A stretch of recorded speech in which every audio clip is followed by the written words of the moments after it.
দর্শক, আমরা আপনাদের সাথে যুক্ত আছি বাংলাদেশের জাতীয় মসজিদ বাইতুল মোকাররম থেকে।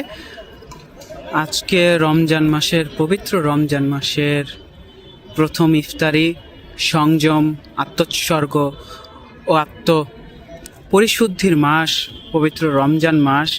এই রমজান মাসে আমরা বিভিন্নভাবে পালন করে থাকি। তার মধ্যে অন্যতম একটি ইফতার ভাগাভাগি করে খাওয়া। এটা কিন্তু ইসলাম ধর্মের সুন্নত, আল্লাহ তাআলার আদেশও। আল্লাহ তাআলা এই ব্যাপারে আদেশ করেছেন যেন মুসলমানরা একজন আরেকজনকে ইফতারি করান। এই বিষয়ে একাধিক হাদিসও আছে। শুধু বাংলাদেশ নয়, সারা বিশ্বেই কিন্তু এই সংস্কৃতি আছে, মুসলমানরা একজন আরেকজনকে ইফতারি করান। আমরা কিন্তু এই যে প্রথম রমজান, প্রথম রোজায় বাইতুল মোকাররম মসজিদেও কিন্তু একই দৃশ্য দেখছি। এটা বাইতুল মোকাররম মসজিদের বাইরের অংশ, বারান্দার অংশ বলতে পারেন। এখানে সারি সারি বোতল বসানো হয়ে গেছে, যেখানে মুসল্লিরা বসবেন, ইফতার করবেন, খাবার দেওয়া হচ্ছে আমরা দেখছি। এটা শুধু বাইরে না, ভেতরেও কিন্তু আরও অনেক পক্ষ আজকে বাইতুল মোকাররম মসজিদে ইফতার করাচ্ছেন মুসল্লিদের। আমরা কথা বলেছি যে চারটি পক্ষ আজকে বাইতুল মোকাররম মসজিদে ইফতার করাচ্ছেন, ইফতারের আয়োজন করেছেন। এর মধ্যে প্রতিটি পক্ষ গড়ে 500 করে প্রায় 2000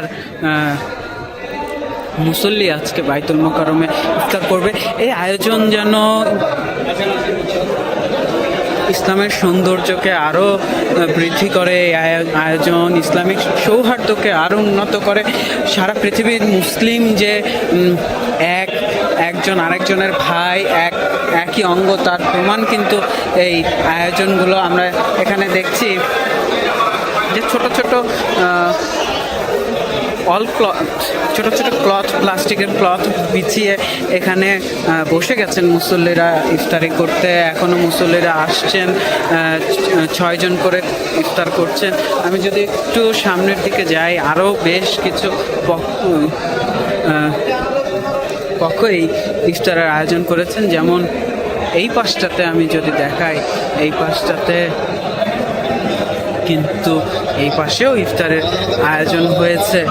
অনেক সহস্রাধিক মানুষ তো আছেই এখানে, বলা যায় তারা এখানে ইফতারের জন্য অপেক্ষা করছেন। কি সুন্দর একটা বিষয়, সবার সামনেই কিন্তু খাবার ইতিমধ্যে পৌঁছে গেছে, কিন্তু কেউই খাবার মুখে দিচ্ছেন না, সবাই অপেক্ষা করছেন মহান সৃষ্টিকর্তার আহ্বানের, মহান সৃষ্টিকর্তার নির্দেশের, অর্থাৎ আজান দিলেই তারা খাবার খাবেন। কেউ এখানে নিজেকে ব্যস্ত রেখেছেন, কোরআন পড়ায়, কেউ দোয়া পড়ায়। ইফতারের ঠিক আগ মুহূর্তে দোয়া কবুল হয় আমরা জানি, সেই সুযোগে কিন্তু নিচ্ছেন অনেকে, দোয়া করছেন নিজের জন্য, দেশের জন্য, নিজের আত্মীয় স্বজনের জন্য। এই পাশটাতে অনেকে খাবার প্রস্তুত করছেন খাওয়ার জন্য।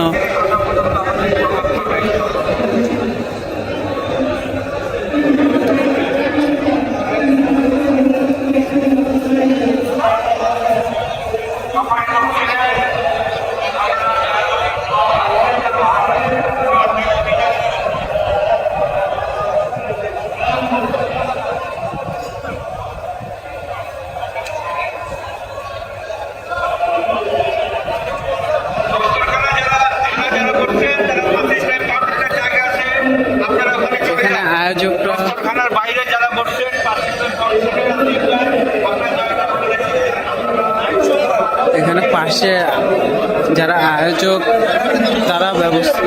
তারা এই আয়োজনকে সুন্দরভাবে পরিচালনা করার চেষ্টা করছেন।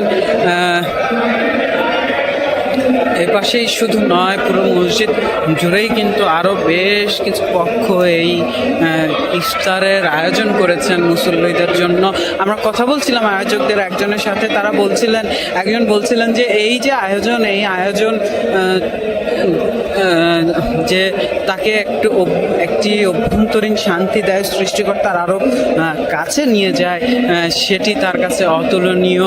এই আয়োজন শুধুমাত্র একটি খাবারের আয়োজন নয় কিন্তু প্রিয় দর্শক, এই আয়োজনটি মুসলমানদের ভ্রাতৃত্বের আয়োজন, এই আয়োজনটি মুসলমানদের একতাবদ্ধের আয়োজন। এই আয়োজনটি সৃষ্টিকর্তার প্রতি যে আত্মত্যাগ, সৃষ্টিকর্তার প্রতি যে ভালোবাসা, সবার সামনেই কিন্তু খাবার আছেন, খাবার পৌঁছে গেছে। ইফতারের আর মাত্র কিছু সময় বাকি, সবার কাছে সামনে ইতিমধ্যে খাবার পৌঁছে গেছেন, কিন্তু কেউ খাবার খাচ্ছেন না, শুধুমাত্র